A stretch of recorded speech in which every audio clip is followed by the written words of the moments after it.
આજે આપણે એટલે કે આપણા ગુજરાતે લોક સાહિત્યનું એક ઘરાણું ગુમાવ્યું છે.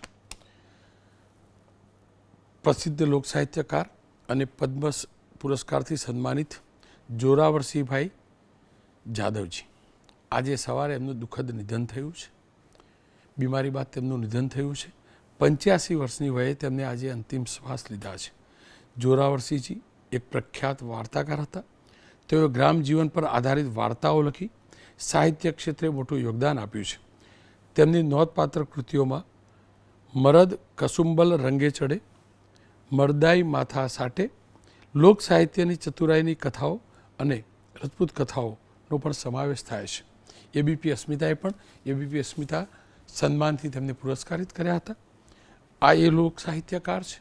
ન માત્ર તેમને લખ્યું છે, પણ એમને લોક કલાકારોને, ગ્રામીણ વિસ્તારના કલાકારોને, નાના કલાકારોને પ્લેટફોર્મ પૂરું પાડ્યું છે. એમની સંસ્થા થકી ખાસ કરીને ઢોલી હોય કે નાના વાદ વગાડવાવાળા જે ટ્રેડિશનલ વાદ વગાડે છે, એમના માટે એમને અનેક કાર્યક્રમો આપી અને એમને પણ જીવાડ્યા છે, એમની કળાને પણ જીવાડી છે. જોરાવરસિંહભાઈ આપણી વચ્ચે આજે નથી રહ્યા, પણ હા, એમને લોક સાહિત્યનો આપેલો આ વારસો જાળવવાની જવાબદારી આપણી તમામની છે.